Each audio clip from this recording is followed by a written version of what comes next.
7 figures at 17 years old, multiple businesses, and more. That's the story of Jacob Levinrad, and you're about to hear on this Self-Investor podcast. Here we drop a new episode every single Sunday. We drop a bunch of knowledge, everything that you need to be the best version of yourself. Now, stay tuned. Hopefully you enjoy it, and let's do it. Estamos activos. Jacob, my man, thanks for being here, man. I appreciate it. First question: how you made $1 million in 17? Yeah, 17. How was that? Bro, crazy. That's like one of the number one little things we put online because it was cool. I did it I wouldn't say unethically, but it technically slightly illegal. Okay. You know, I was 17, so you can't blame me too hard, but I was selling replica AirPods, like what you see on Temu or online. Mm-hmm. And dude, I sold a lot of them, bro. I mean, ads were so easy. No one was doing e-com too at the time. I was drop shipping them, and my mom got me an Amex. She gave me her credit to get my own Amex, so that's why I've had an Amex since 2017. It's actually a fun fact. Not a lot of people know. But that, bro, I just scaled fast. I was getting sales for $10 and selling them for $40, and they were red, green, and white. And bro, I sold so many of them. I hired my first person, Jolie. She's now my assistant. And bro, I just spent a lot in ads, and I was just chilling. I remember there was one day I was driving my brother. He had a Tesla, as he already made some money, and I put on the screen in the Model X, the big screen, and I put the Shopify dashboard on it, and made $5K in a day. But crazy time, bro, crazy time. Honestly, a good amount of luck and just right place, right time. And then what happened after that? Apple sued you. Yeah, right? Bro, holy fuck. I didn't know anyone. Bro, even coming here, meeting you guys, it's cool. Mm-hmm. Back then specifically, I had 4 friends from high school. But once you leave school, I was a dropout. I didn't talk to them much. So bro, I'm just sitting in my room thinking I conquered the world. I'm 17, I was playing Fortnite, and I'd watch the sales come in on one monitor and then play Fortnite on the other monitor. And I'm I'm gonna be rich, I'm making $50K a month. And then Apple, they sent a law company pretty much say, find every person selling these fake AirPods and sue the shit out of them. Scare them, sue them, whatever you guys got to do to get them to stop. And I was 17, guy knocked on our door. It was 10:30, 11 a.m. after I just gotten Dunkin'. I remember going with Dunkin' in my hand, and he's like, is your mom's name? He said, my mom's name here. And I said, no, she's not here. He said, well, give this to her. And it was my mom's name, but my business's name, because the business was under her name. And bro, 30 pages, thick. I remember it was thick, and it was pretty much just a legal company just fucking us. And I just called them, and I borderline begged. I was just I'm 17, leave me alone. And they just made me show them all the revenue, show them all the order metrics, and then shut down the sites. And I did, and I had a big learning lesson. What did you learn? I think the biggest thing is if it's not legal, moral, and ethical, it's not worth it. I think short term it can be, but that's what I really respect, especially you're in a legit business, and I love that. Real estate and guys that do it the right way, in the long term, it feels so much better, and it really saves you. And I think people don't see that the butterfly effect of doing bad things, it crushes you. Seeing some people too in Miami, it's bad. They'll burn relationships over a few thousand, $5,000.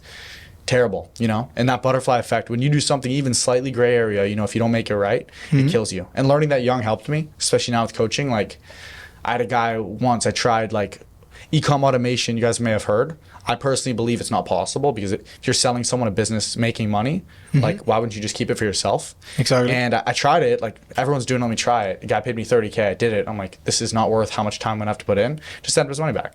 So that's my thing, I can always refund someone, and I just don't want to fuck with my life for money at this point. It's just not worth it. Yeah, and it affects your reputation too, right? So what happened after that? After Apple sued you, what happened with your life? How were you making money then? Yeah, dude, that happened. I was kind of depressed for 6 months. This is 2019. I'm 18 pretty much at this point, or about to turn 18.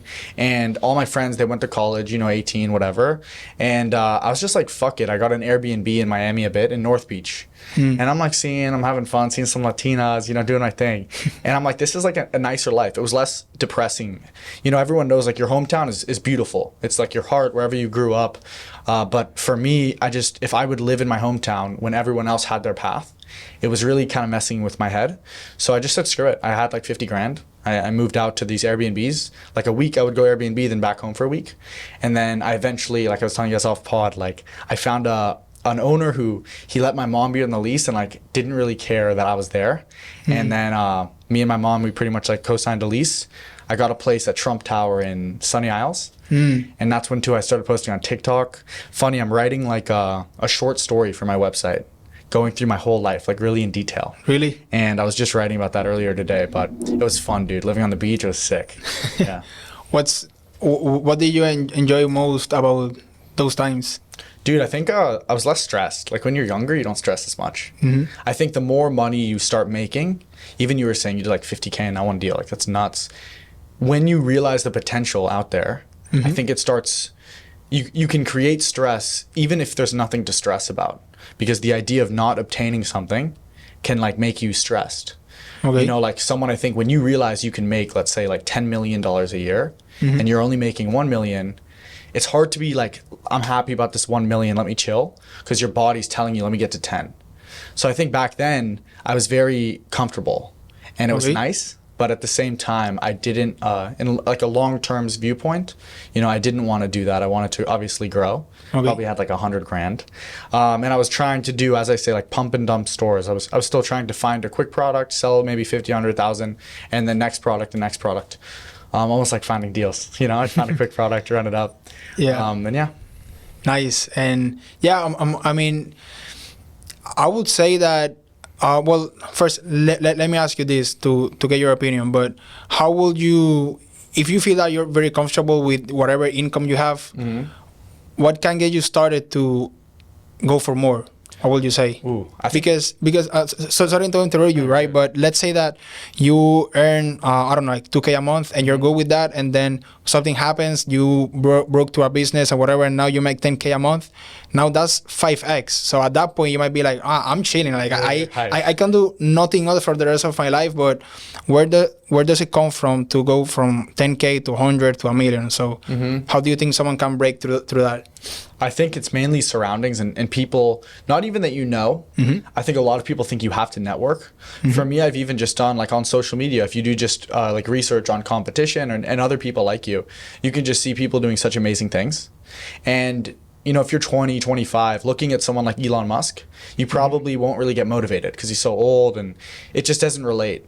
But when you can find someone that's in your exact spot, who maybe even grew up in a worse situation and they were able to fucking make a ton of money, like that's the shit that really fires me up. For instance, like when I was 2 years ago, like Iman Ghatzi, the fact that he had, you know, 5 million in watches, whatever the case may be, that was so abstract. It was so crazy to me. And that's what made me realize, like, holy shit, that's possible. And Hormozi's another good example. 27 to 35, $100 million he made. Alex Becker, I really like him. I met him in Monaco too. Like he was with me and like we were filming content. Like it literally borderline made me cry. It was like so intense for me. Why? Bro, meeting him, because he just sold his company for like 130 mil. And he was like he was like Alex Hormozi to me. And he was like the beast. And I really looked up to him. Bro, meeting him was crazy because we talked for 2 hours. He was at dinner with his wife and I was at dinner with my friends. I saw him go in the bathroom and I was like, fuck it, I'm going. And I chased him to the bathroom, like not weirdly. I like walked into the bathroom. I'm like in the second urinal now. I wait outside of the bathroom pretty much. He walks out and he's Nobu in, where was it? Fairmont? Fairmont Hotel. Bro, boot like 10K a night this hotel was during F1. We had Airbnb like 10 minutes away. We are both washing our hands, although I didn't go to the bathroom. And I just say to him, I'm like, bro, I really look up to you. I'm making like 200K a month, but I'm not profiting that much. At this time, I was running my e-com store, an agency, and coaching. So I was very like stressed, honestly. This is the first time, you know, me and him filmed together pretty much too. And he was with me a month prior. He always says like walking into your apartment at that time, it was like walking into a stress room. Like I was just always stressed. Really? But bro, meeting him was just crazy. He gave me good advice. 2 hours straight, we talked. At one point, he put me in he told me like hit him. I'm like, what do you mean hit you? Bro, he just wanted me to punch him in the chest. Crazy guy. Crazy guy, bro. What? Yeah. That's crazy. He's trippy. Taught me some cool things though. Biggest thing he told me that really, it just hit me the right way with the examples he was giving me is he was just saying like, enjoy this whole process. Like you're 20, I was 21 at the time. You're 21 making 200K a month. He's like, I was in the Air Force at 24, broke. And I think that's such a powerful lesson that you can work hard while enjoying it. That doesn't mean taking 7 shots every Monday morning or Monday night and going on a date and getting fucked up, but it's just like enjoy it, you know? Meet people, have fun, travel. It's powerful. How do you enjoy it? For me, I think the biggest thing I like is mixing work and enjoyment. For instance, like I'm a big sauna guy. I like the gym. I was really skinny growing up and still like pretty small. I got to put on some size. But I'm like, you know, I was 120 pounds when I was 16, bro. I was very, very small. Okay. And then I put on a lot of size from like 16 to 20, which hyped me up. Met him too. And like that kind of stuff, positive things in my eyes. A lot of people say like work-life balance, and their balance is like going to 11 and ripping cocaine. It's like for me, like I don't know if that's my balance. I think my balance is more like chill. You know, I love the sauna gym. I'll go to like I love dating, bro. I'll go out date a few dates a week. I have this like crazy. I almost started a company around dating. Really? Where I had like Tinder or something, or bro, what? better. Like it was using the dating apps, and I started it, and I was gonna do it. For sure I would have made a few million from it. I just didn't have the time, and it was too different. Like I didn't have enough experience in that world. But I had virtual assistants in like, you know, the Philippines. Every day, 300 to 500 likes they do on Tinder, Hinge, etc. So like a volume game, bro. 500 girls, hey, what's up? Like 50 of them are down every day. And it got so intense. I literally had to have them stop at one point. And then I was in a relationship for a bit. But yeah, I was going to do a app around that. So I recharge from that kind of stuff, bro. Like I try to do as least draining activities as possible because I don't want it to affect my workday next. But yeah, dude, I think I just try to enjoy life. Those are like my pleasures, you know? Nice. And what's your goal in the next few months and then few years? Good question. I really want to get into real estate. I've been waiting. I still think like for me at least, I think at least single family I think is very inflated. I just think it's better fit to wait and maybe see if something big happens. But I want to get into ideally like a low level apartment building, like 16, 32 units. And then just do that mainly because I don't want to deal with vacancy too much. I don't want to deal with like potentially no cash flow if it's vacant. So I like the whole idea of like a lot of units. So a vacancy or two doesn't hurt me. That probably, and I think it'll really also solidify people like factually know I'm a multimillionaire. I won't have to like flex as much, which would be cool. I get a lot of shit for that. But yeah, bro, buying something in the real estate world, I think within the next year or two. Nice. And right now I'm investing money into like small level, like 100K to $1 million a year businesses, investing a bit of money or even just like a free trade and then coaching them a lot and trying to coach them to the next level. One business I'm involved with right now, I put in like a decent amount of cash into them 7 months ago. They're going to do 30 million this year. So I very clearly and like openly say I don't have a lot of a percentage, but that business ideally will sell 50, 100 million bucks. I'll get a nice little bag. Wow. Yeah, so that's my world now. Like with my social media, Hormozy, he says like everyone has their golden egg. For some people it's their knowledge, maybe your social media, whatever. For me, I think I got now enough reach where people are like who's this like, you know, weird kid who's making money online? Maybe he can help us. And the few people who like maybe 2, 3, 5% of my audience who trust me, you know, I help them. It's my goal. And that's what I'm really like fading into now with coaching, helping businesses scale and beginner start. Nice. And in that case, let's say someone from your followers have a business and they want your help. What do you think you can help them with the most, or what's your biggest experience? Fair game. I think for me, like direct marketing is like my main thing. Like outbound? No, like really anything when it comes to kind of like gaining someone who doesn't know you and making them know you. Outbound, I've dabbled in cold email, mainly direct like paid ads. And then people filling out either lead forms or opt-ins, even with e-com, people going to a website and buying. That's where I think the bulk of my experience is, if I had to define it. But even for beginners, I think the biggest thing, like you've probably even seen like friends and people around you, like the big growth I think happens in you in your head. Because like that, like what you said, like going from 2K to 10K a month, it's mental. When you find a business, even the second you have a business that you can make money without it being tied to time. Like if you can like wholesaling is a great example. Like when you do that, like you could do $1 million a month, 10 million a month. Like it's possible. It's hard. Maybe a team, whatever the case may be. But I've realized it's fundamentally your belief in you, which is why I think it's so necessary to be like really tough on yourself and try to grow. But yeah, main thing is probably half mindset, then half really marketing funnels, and then a really, really good fulfillment experience, like customer journey. It's one of my favorite things. Like the idea of from someone not knowing you to loving you, that whole path of like paying you, enjoying it, wanting to pay again, nice, etc. That's very valuable, I would say. Like that's a lot. Let's talk a little bit more about mindset, because you mentioned something about like growing from 2 to 10K a month, that's totally like mental, right? And a quote that I love is like, having faith or being scared both require you to believe in something that you can't see. So you might as well believe in faith, have faith, right? 100%. So how have you handled, I mean, maybe you don't experience this emotion, I don't know. So let me ask you that.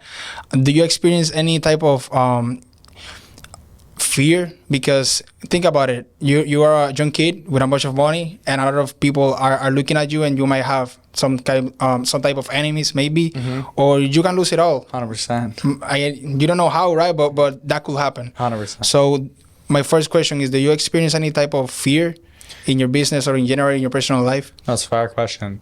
I love what you said earlier too. You said you love the idea of what are the inputs that guarantee and make it so likely you get what you want.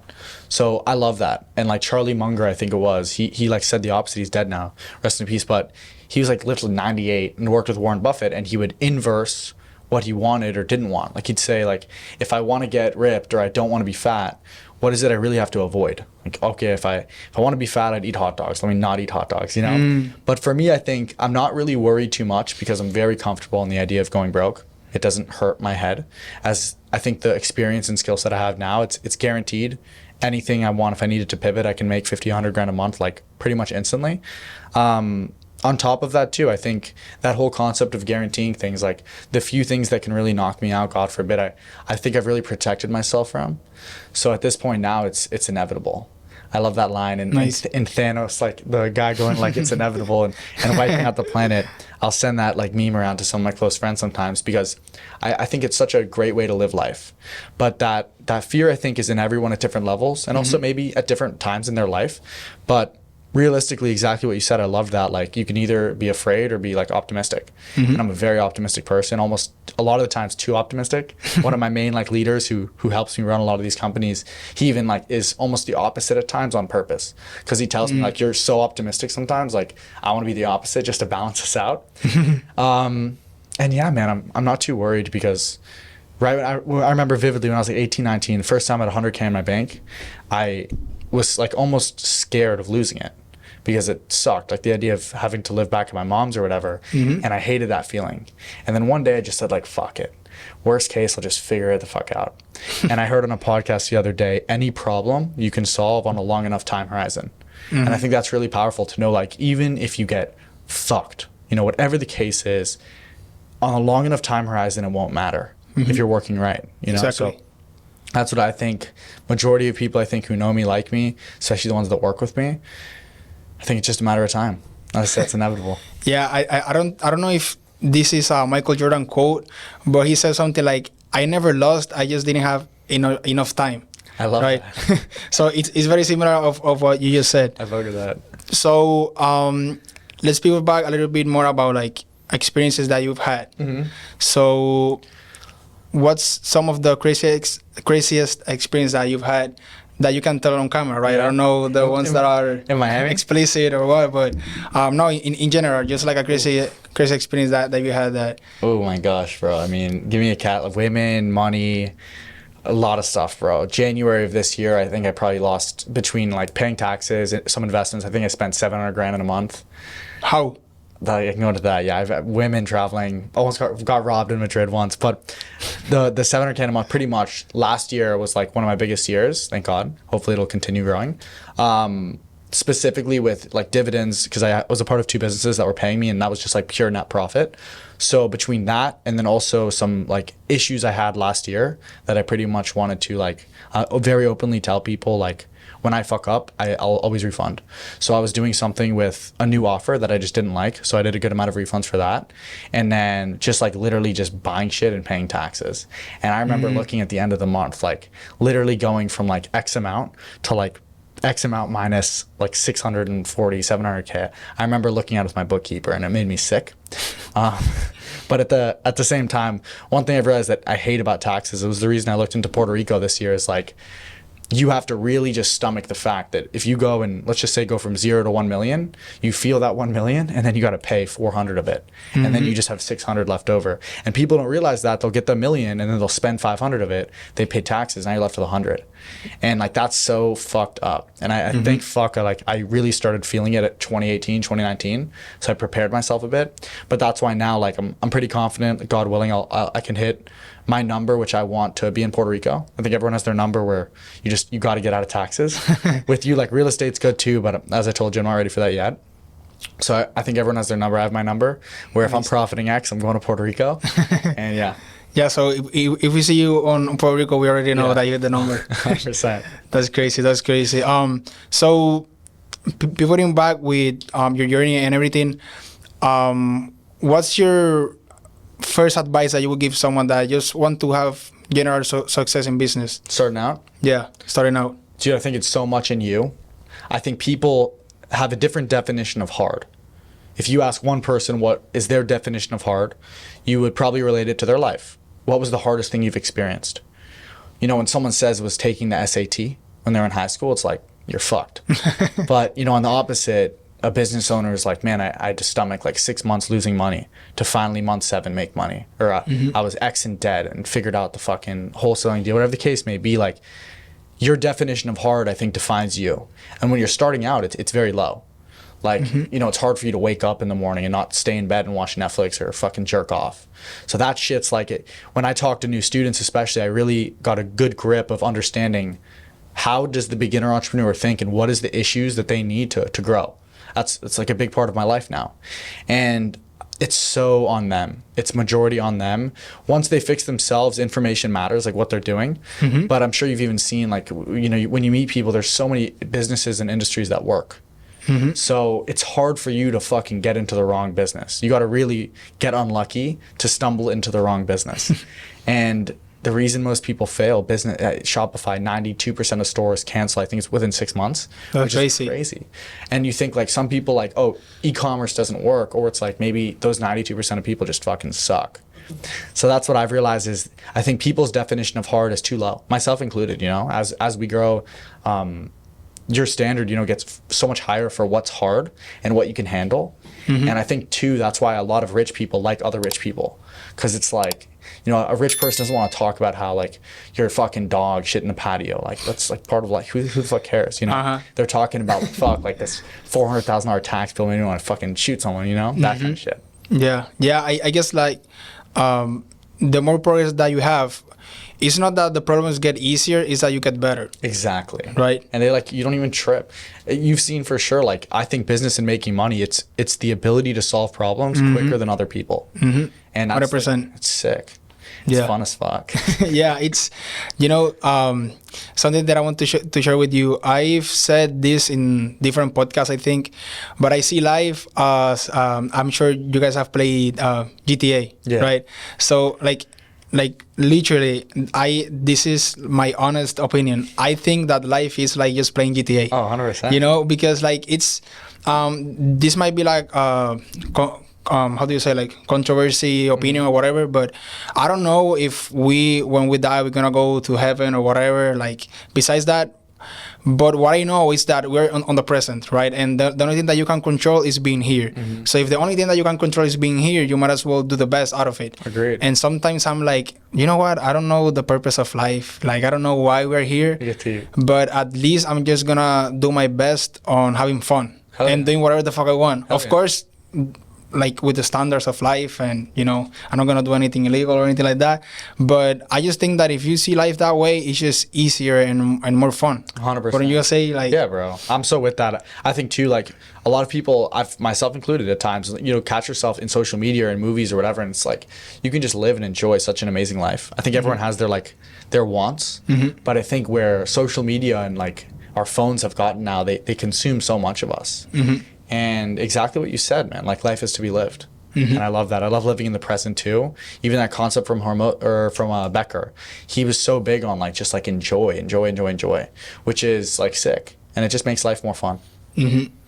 Now, let me ask you, what do you see that most young men fail or they just don't realize that they're failing on this, and when you look at them, you're like, bro, 95% of you guys are doing this wrong. Yeah. So is there anything that you can mention? Dude, yeah. One of the like first things I always say is, out of everyone you know, figure out and like think to yourself, like when you see them, like how much water are they drinking?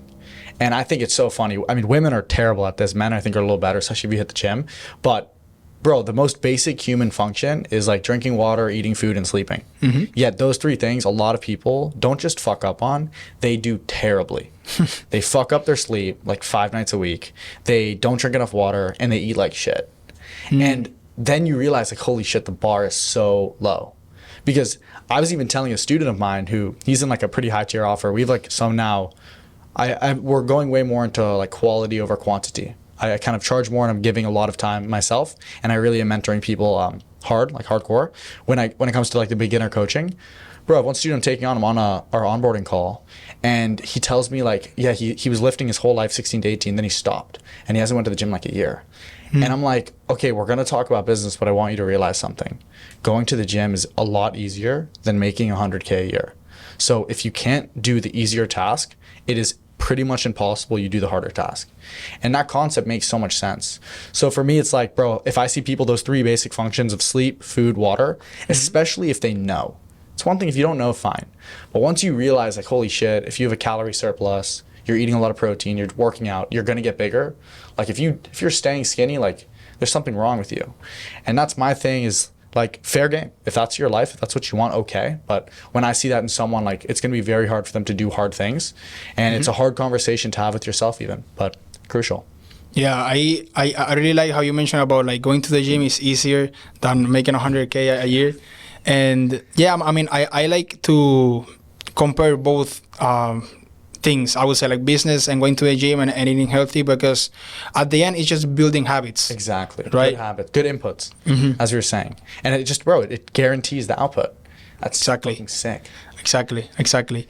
Now, so you mentioned that your long-term goal, let's say like 5 years from now, is basically investing in real estate. Real estate, I love. Or in general. I love like the idea of apartment building specifically, that and then low-level businesses. Nice. I like businesses more because I think there's better ROI than real estate. Real estate's way safer. But like for me, if I see like 100K to $1 million a year profit business, like that's my bread and butter. It's what Hormozi did. Like, kudos to him. It's the quickest path, I think, to building wealth, as long as you do it right, because it is very risky. But that private equity, even Tony Robbins, I think he was saying 18 years he's been doing it, and he's like 30% year-over-year returns. Crazy, bro. Wow. I mean, that guy, I think Tony probably has, I wouldn't say $1 billion, but at least a few $100 million. And it makes so much sense. We've seen, like, especially in Miami, you see how much businesses can grow. And then you guys like, holy shit, if the business is sellable, if they do $1 million profit a year, that's like a $5 to $15 million business. Like if you get into that business, 10% of it's 100 grand, you get a good deal. You coach them, they get to like 5 million a year. Like you just literally probably brought 100K to like 500K a million. And then you start doing that few million, God willing. Right now, like I'm very open with like my rough net worth of like very low level, like millionaire. And I'm really just trying to gun to the 8 figures. And I want to do it really diversing now my knowledge. I don't want to do just my own business. I want to help other businesses grow. And the people that right now I'm a part of, like, they see my value. And if they don't, then I don't work with them. I see. I see. So what's your plan to get to multiple 8 figures? 8 figures and on. Right now, probably, when I hit probably that 5 million liquid mark, I think that's when I'm going to push into real estate, as long as it doesn't bubble up. Investing in businesses, really, I think that's the best way I'm really going to grow. You know, I have my cash flow, like agency, e-com coaching is my main thing when it comes to like cash distributions. But the 2 other businesses pretty much that are like big that I've invested into over the last year, those alone, God willing, I mean, if they could double or triple on like a net worth basis, if it sells, I definitely can push the 8 figures. Really just doing good business, getting a part of other big businesses, helping them grow, helping beginners, and really doing whatever I can, I think, to help other people grow, or even beginners just start and scale, as both of them make me good money. It feels good. It helps people. Later this year, I want to get into speaking. I want to start doing events. That'll be some good cash. And just having fun through the process, you know? Nice. Do you want to be a billionaire? That's a good question. Honestly, bro, like, I think when I was younger, I think I was a little more, I wouldn't say optimistic, because I'm very optimistic, but I don't 100% in my brain have the path to $1 billion. I really don't. I'm not going to lie and say I do. It'd be cool. I think that I really confidently view myself to get to 50 to 100 million within the next 10, 20 years. As it's just like, once you get to 8 figures in my eyes, 10 million, like getting to 50 to 100, it should just be investing and time. But I don't know. I think that if it feels right at the time to push to it, I might. I'm so young, and I always tell people online, like, I don't have life figured out. As much as like the McLaren or like the cool watch and stuff looks like this guy has it all figured out. Someone else might be 22 and you might be like, damn, this guy's beating me. There's so much shit I don't know. So much shit like I have to learn. And I embrace that. And I'm public about that because I think it's comforting to other people where you don't need to have the whole plan or have your life figured out to do well. You just don't. And I don't know. We'll see. We'll see. Maybe on round 2 we'll connect in a few years. We'll see. What about you? That's funny. What about me? I think that, question. I mean, I think that is possible, to be honest. I think I do, just because of the, how do you say, like the process, you know. I think it's gonna be very fun to try and hit that, you know. Like trying to do that is gonna be very fucking hard, but I don't have anything else to do. Fire, yeah. You know, like to be honest, I don't have anything else to do rather than just like work and have fun. And if I can combine work and having fun, and I work every day, like I think that in the real estate space it's possible. Oh, you know? 100%, dude. So, I love what Sirhan did. That shit's crazy. Right. He really crushed. Yeah, he's probably the best real estate agent in social media, like in the whole history of what a beast. Of realtors. What a beast. Yeah. Now, so let's talk a little bit about travel. Yeah, bro. You mentioned that you've traveled Spain, Puerto Rico. Yeah, bro. Do you like Puerto Rico? Yeah, bro. Brought a girl to Maldives. Traveling, I love, bro. I have this board in my room that's all of the world. It's like a map, and I pin it everywhere I go. I haven't done Asia yet, but I've been everywhere but Asia and South America and Antarctica. I haven't been there. But Africa, Europe, United States, obviously. Fuck, what's the 4th one? Oh, I haven't been to Australia. So I've been to 3 continents. I got to do Australia soon. I love traveling. What's your next spot? Place we're probably going now. Like, I'll be honest, I'm not even in like the mood crazy much to travel. Like, I love what you said. Like, there's times, I think especially, where you need a break, and there's time where you're just like loving your work. It's like it's what you want to do. Like, traveling is less fun than wanting to do work. And for anyone who doesn't feel that, like, get there, because that's sick. But now with content, social media, I can almost kind of feel like getting some cool videos and photos, especially like, as I said, pushing into events now, coaching, like I want to build my personal brand. It gives me a lot of opportunity. If someone like views me as like quote unquote famous, I want to get to like 5 mil, 10 mil on TikTok. Like, it gives me good opportunities, you know? So I'm trying to push with that, but we're probably going to go to Saint Tropez, I think Friday. Literally, on the way here, we were booking tickets, figuring it out. I'm having my assistant do it. Nice. But, dude, Saint Tropez, Europe, I love Madrid. We were talking about Madrid earlier. Madrid's awesome. Fun. I want to do South America. South America. Just everywhere, dude. Everywhere that feels safe. South Africa I went to. That place is beautiful. So cheap. Where? Cape Town, Camps Bay we were staying at. Nice. It's so funny, bro. On TikTok, I posted a lot about it, and like, probably like 10% of my followers are from South Africa. Really? Yeah, a lot of South African fans, yeah. And you have like 3 million followers, right? Yeah. In TikTok. How do you got there? Dude, TikTok was like tricky. Initially, that was my first social media. And growing up, dude, like, I really wanted to have followers and influence. I don't think I wanted it for like ego. I think it really built a lot of self-confidence, and I wanted that. So I like the idea I like talking. I think a lot of people like talking. So I want to be able to talk to like people. Started with TikTok. My mom, she was the one who's like, dude, you have to post a TikTok. Your story's pretty cool. And I posted a TikTok. My first video was right before I moved out.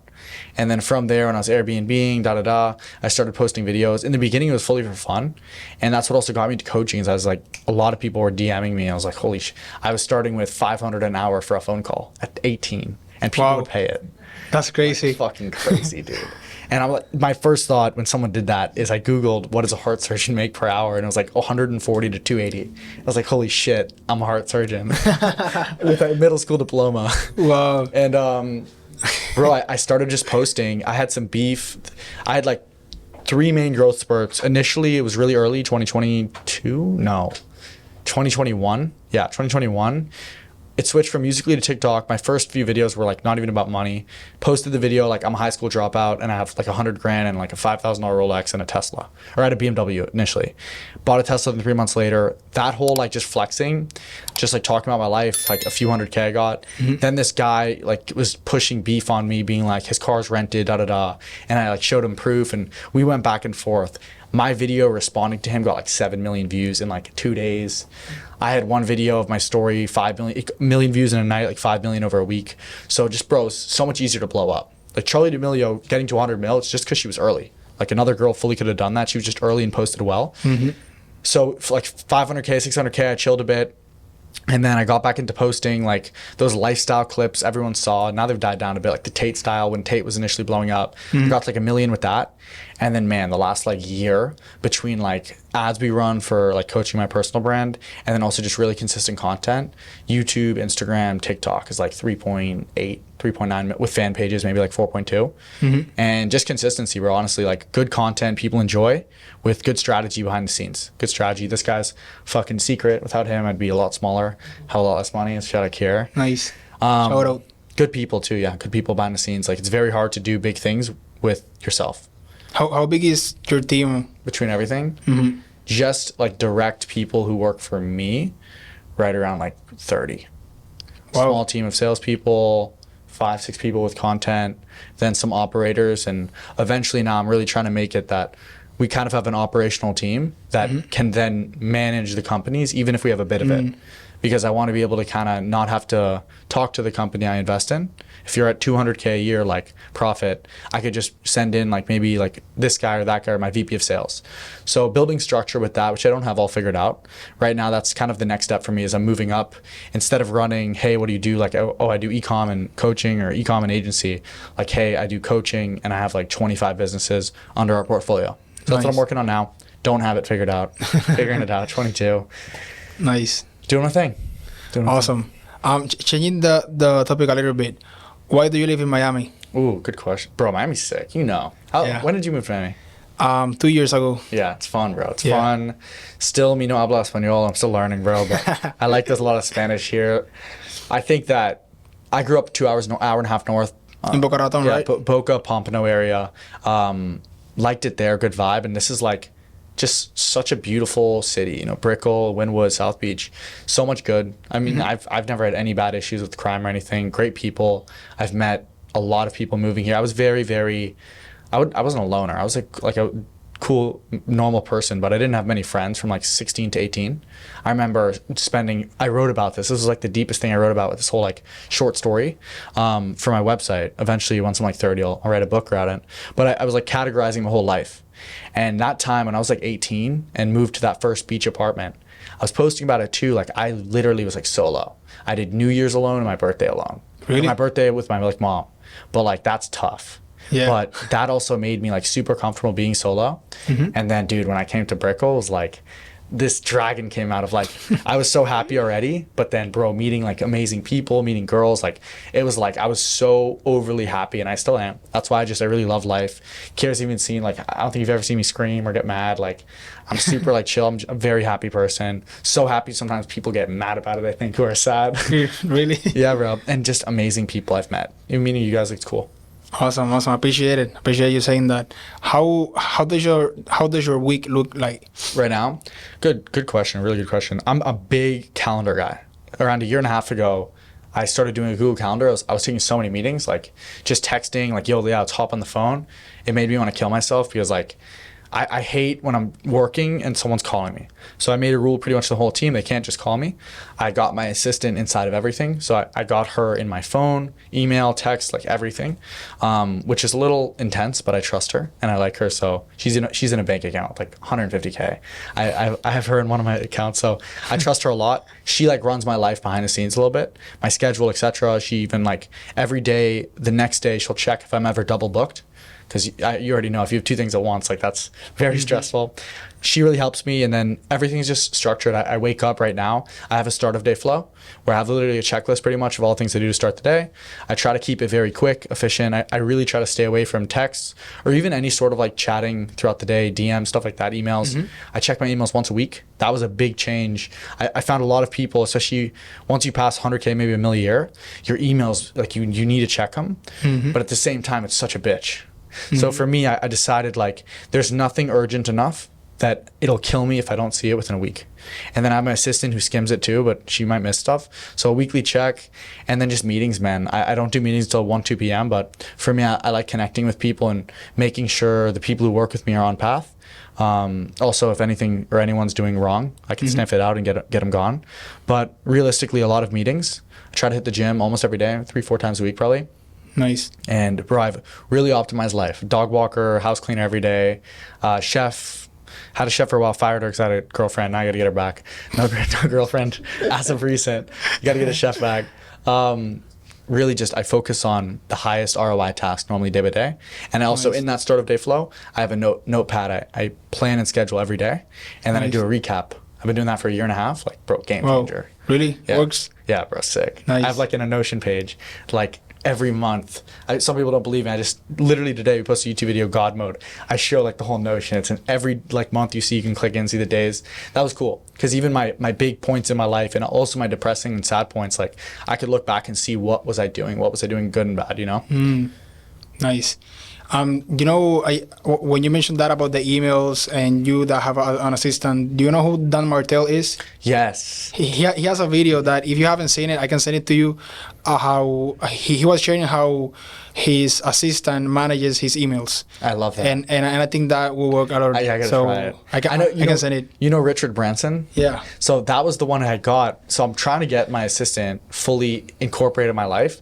She after college, she worked with me part-time through all of college. I've noticed since we were both 16. So she was my first employee ever for my first store with the AirPods. Nice. And then we did on and off work. And she was never good as like, she couldn't do sales. She couldn't do like she wasn't good with that stuff. But I knew I trusted her. And like a good example, like zelling people. I don't know about you guys, zelling people sucks. Like, oh, what's your zell? Hated that. And for me, I was like starting to have to zell a lot. I'd probably zell like 10, 20 times a week just for like little shit. Valets, whatever the case may be, house cleaner, whatever the case may be, buying Instacart, Amazon. So just that alone, I was like, fuck. Yeah, that's annoying. I'll pay you like $1,500 a month, start doing that. Then I was like, I really trust this girl. I got her in a bank account to be able to zell for me. Then it was like, handle my schedule. And then just as of a few months ago, I got her into the text and emails. That was a game changer. Because like I could literally, if something's like pissing me off, like, you know, when you're dealing with like a corporate company, you have to like a day response to an email, like, hey, check this once a day, make sure it's handled. So that's cool. Yeah, just optimizing my life. I think everyone, you can decide what your time's worth, but I don't live my life extremely like this. But if something's ever like a low value task, you know, I don't want to do it. You know? Okay. That makes sense. And when do you have fun? And how does your fun look like? Fair game, traveling. Like I told you, like when I'm locked in, I call it God mode. I really dial in. I'll wake up on average for like 6, 7 a.m.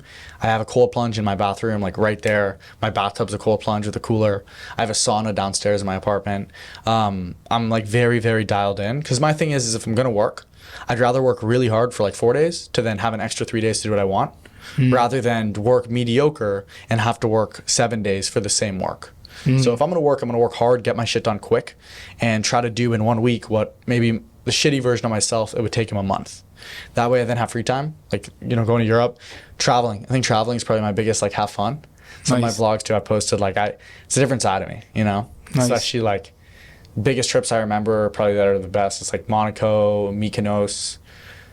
Those are probably the biggest two. Madrid was crazy. I met a girl, fell in love in Madrid, brought her to Paris, brought her to Tenerife and Canary Islands.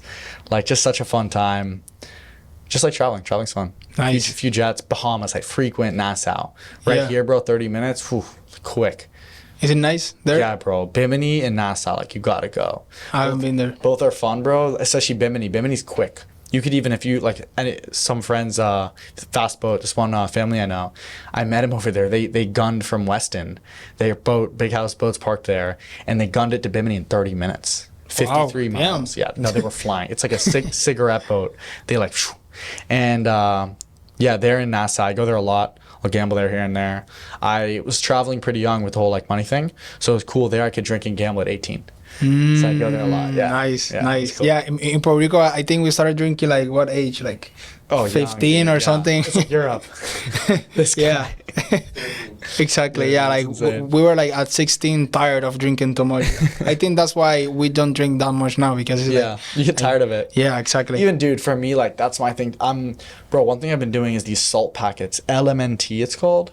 Bro, in the morning, like salt with this, it's like the salt with a little flavor, water. It's almost like electrolyte packet, but no sugar. Bro, like that in the morning. But I've realized when I drink, like, bro, the next day is just done. You know, Right, yeah. You feel dumb. And that sucks, Yeah. you know. That's Yeah. why I really try to stay away from it in Miami. Thankfully, like most of the people I know, they're working. So it's like almost we hold each other accountable to not be too crazy. But birthdays, you know, birthdays always get intense. Yeah. Last year, I'm like pretty hyped. So when I turned 22, didn't even want to do anything crazy. Like went to a dinner at home. I worked all day. I felt so good almost working. It's like what you said, like you just want to work like right now. Like I love that because it's such a nice feeling when you want to work more than like going on a boat or I don't want to go to the club tonight because I'd rather just wake up early and work. And that's so nice and like great that you can make money doing something you love when that's like really just, it's something so few people have, I feel like. Exactly. And building that environment that is fun at the same time. Like, for example, me, I like one of my best friends works with me. So it's like hanging out, sick. right? Yeah. So it's cool. It's That's cool. sick.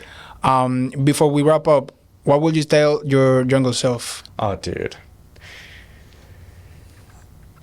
I think I don't have a lot of regrets. I don't really have any regrets because I think even the worst things that have and in the future, you know, might happen to me, I think I'll learn from and be able to take the optimistic viewpoint of the Apple Nice. lawsuit, you know, payment processors holding to this day, PayPal stole 70 grand from me.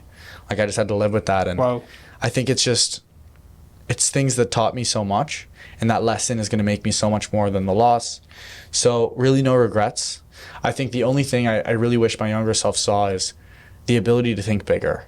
And I remind myself so often today, even when I have a goal or a projection, I love to think like, what if I times it by 2 or 5? If I want to make X in a week, like what if I wanted to make $10 million in a month?